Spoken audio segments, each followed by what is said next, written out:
वरिष्ठ साथियों का बहुत बहुत आभार।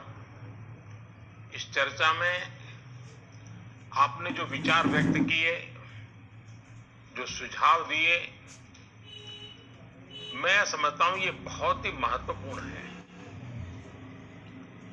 वैक्सीन को लेकर जो विश्वास इस चर्चा में नजर आया है वो कोरोना के। नमस्कार दोस्तों, अभी भी आई बड़ी खबर। कोरोना वैक्सीन पर प्रधानमंत्री मोदी की अध्यक्षता में शुक्रवार को सर्वदलीय बैठक के बाद पीएम मोदी का बड़ा ऐलान।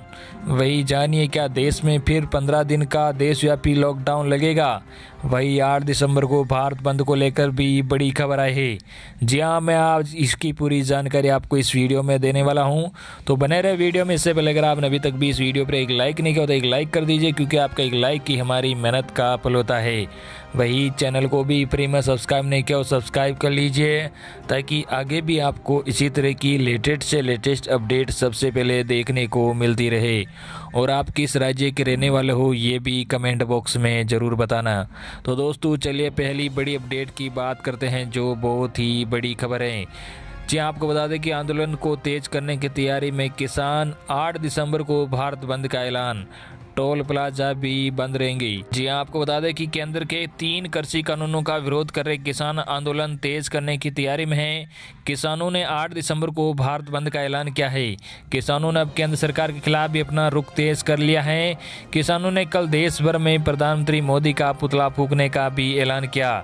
आज सिंधु बॉर्डर पर प्रेस कॉन्फ्रेंस करने आए किसानों ने कहा कि एमएसपी पर सरकार से बातचीत चल रही है, लेकिन हम तीनों कानून वापस करवा कर रहेंगे।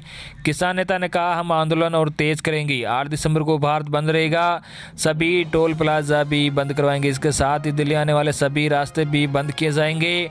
आंदोलन कर रहे किसान नेताओं ने कहा कि आज तमिलनाडु में और कर्नाटक में हमारा प्रदर्शन था, अब इन किसानों को भी दिल्ली आने को बोल दिया। उन्होंने कहा कि पूरे देश के किसानों को दिल्ली आने का आह्वान किया है। लड़ाई आर पार की होगी, पीछे हटने का सवाल ही नहीं उठता है। किसान नेता ने कहा कि कॉरपोरेट फार्मिंग किसान को मंजूर नहीं है। हम डेडलाइन नहीं दे रहे हैं, हम सरकार को बता रहे हैं स्थिति ऐसे ही रही तो हर राज्य से और जत्थे दिल्ली लाई जाएंगी। हम विश्वास नहीं रखते, लेकिन लोगों में सरकार के प्रति गुस्सा बहुत है।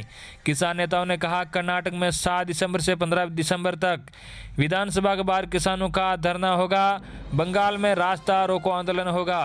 किसी सरकार में हिम्मत नहीं कि इस आंदोलन के आगे टिक जाए। सरकार के साथ कॉलोनी है अगले दौर की बातचीत। जी आपको बता दें कि सरकार और किसानों के बीच कल करीब 7 घंटे तक बैठक चली। शनिवार को एक बार फिर बैठक होगी। सरकार के साथ बैठक के बाद किसानों ने कहा था कि हमारा आंदोलन जारी रहेगा, हम सरकार के प्रस्ताव से सहमत नहीं है। वही बैठक के बाद कृषि मंत्री नरेंद्र सिंह तोमर ने कहा कि किसानों के साथ फिर से एक बार फिर बैठक होगी, ताकि और ज़्यादा एक्सपाई के साथ बैठे। किसानों ने कहा, एमएसपी पर पूरे देश में एक ठोस कानून हो। अगर एमएसपी से नीचे कोई खरीदे तो उस पर कानूनी कार्रवाई का कड़ा प्रावधान हो। किसान नेता, किसान अपना आंदोलन खत्म करे, सरकार का दरवाजा खुला है और मुद्दा व्यापक है, हम फिर बैठक लेंगे। बड़ी खबर, पीएम मोदी का कोरोना वैक्सीन पर बड़ा ऐलान, राज्यों से टीकाकरण के लिए तैयार रहने को कहा। जी आपको बता दें, देश में जारी कोरोना महामारी और वैक्सीन को लेकर प्रधानमंत्री नरेंद्र मोदी की अगुवाई में शुक्रवार को सर्वदलीय बैठक हुई। इस बैठक में लोकसभा और राज्यसभा के सांसदों ने भाग लिया। इसके अलावा विपक्षी पार्टी के प्रमुख नेताओं ने इसमें हिस्सा लिया। बैठक के बाद प्रधानमंत्री ने कोविड वैक्सीन को लेकर बड़ी बात कही और बताया कि कुछ हफ्तों में कोरोना वैक्सीन आने की संभावना। उन्होंने इस बात के संकेत दिए कि वैक्सीन पहले बुजुर्गों कोरोना वायरस को दी जा सकती है। प्रधानमंत्री ने कहा कि 8 ऐसी वैक्सीन है जो ट्रायल के चरण में है। उन्होंने कहा कि कंपनियों की हरी झंडी मिलने के बाद टीकाकरण का काम शुरू हो जाएगा। वैक्सीन की कीमत पर प्रधानमंत्री ने कहा कि इसकी कीमत राज्यों के साथ चर्चा जारी है। जन स्वास्थ्य को ध्यान में रखकर ही दाम तय किए जाएंगे। वही एक विशेष सॉफ्टवेयर पर काम चल रहा है जो टीके के स्टॉक और वास्तविक समय की जानकारी देगा। अब जान लीजिए प्रधानमंत्री मोदी के संबोधन की प्रमुख बातें। जी आपको बता दें कि प्रधानमंत्री ने कहा कि हम टीकाकरण कार्यक्रमों में अनुभव के साथ सबसे बड़े नेटवर्क में से एक है। राज्य सरकार की सहायता से अन्य आवश्यक कोल्ड चेन स्टोरेज और लॉजिस्टिक सपोर्ट को मापा जा रहा है। टीके के स्टॉक और वास्तविक समय की जानकारी के लिए एक विशेष सॉफ्टवेयर भी विकसित किया गया है। टीकों की लागत को लेकर सवाल स्पष्ट हैं। केंद्र और राज्य सरकार एक ही बात पर चर्चा कर रहे हैं। वैक्सीन की लागत सार्वजनिक स्वास्थ्य को ध्यान में रखते हुए तय की जाएगी और राज्य सरकारें इसमें प्रमुख भूमिका निभाएगी। हमें ये सुनिश्चित करना चाहिए कि टीकाकरण के दौरान अफवाहें न फैलाई जाए, ऐसी अफवाह जो देश विरोधी और मानव विरोधी। इस प्रकार सभी राजनीतिक दलों को ये सुनिश्चित करना चाहिए कि हम सभी भारतीयों को इस तरह के अफवाहों से बचाएं। भारत उन देशों में भी शामिल है जहां पर कोरोना से होने वाली मृत्यु दर इतनी कम है। भारत ने जिस तरह कोरोना के खिलाफ लड़ाई को लड़ा है वो प्रत्येक देशवासियों की अदम्य इच्छाशक्ति को दिखाता है। दुनिया की नज़र कम कीमत वाली सुरक्षित वैक्सीन पर है, इसलिए स्वाभाविक है कि पूरी दुनिया की नज़र भारत पर भी है।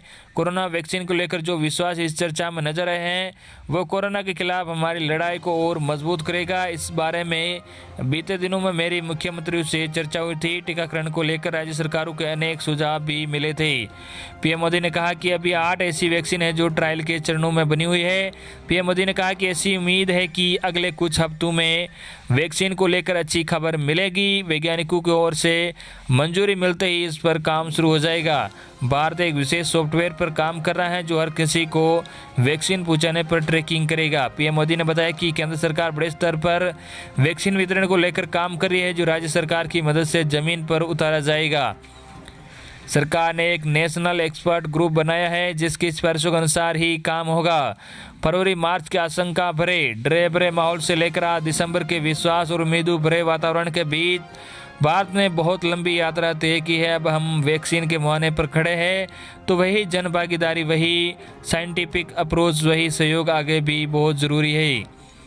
वही अगली बड़ी खबर, क्या देश में फिर लगेगा 15 दिन का लॉकडाउन? सरकार ने खुद बताई इसकी सच्चाई। आपको बता दें देश में कोरोना संक्रमण के मामले लगातार बढ़ते जा रहे हैं और कोरोना वैक्सीन का देश में बेसब्री से इंतजार किया जा रहा है। ऐसे में कई लोगों के मन में यह भी आशंका है कि कई देश में फिर से लॉकडाउन तो नहीं लगा दिया जाएगा। इस बीच सोशल मीडिया पर भी एक संदेश तेजी से वायरल हो रहा है कि देश में एक बार फिर से 15 दिन का लॉकडाउन लगने वाला है। सोशल मीडिया में वायरल संदेश में प्रधानमंत्री मोदी की फोटो के साथ ब्रेकिंग न्यूज लेकर इस संदेश को वायरल किया जा रहा है। इस सच्चाई पर अब सरकार के ही एक विभाग ने खुद सच का खुलासा कर दिया है। पीआईबी की फैक्ट चेक टीम बोली झूठा है ये वायरल संदेश। प्रेस इन्फॉर्मेशन ब्यूरो की फैक्ट चेक टीम ने वायरल संदेश के बारे में बताया कि देश में फिर से 15 दिन के लिए लॉकडाउन नहीं लगने वाला है। सोशल मीडिया पर यह गलत खबर वायरल की जा रही है और इसमें बिल्कुल भी सच्चाई नहीं है। पीआईबी ने ट्विटर पर अपने संदेश में लिखा कि पीआईबी फैक्ट चेक यह दावा फर्जी है। केंद्र सरकार ने देश में लॉकडाउन लगाने की ऐसी अभी कोई भी घोषणा नहीं की है। तो ये थी आपके लिए आज की बड़ी खबरें जो हमने सबसे पहले आप तक पहुंचा दी है। धन्यवाद।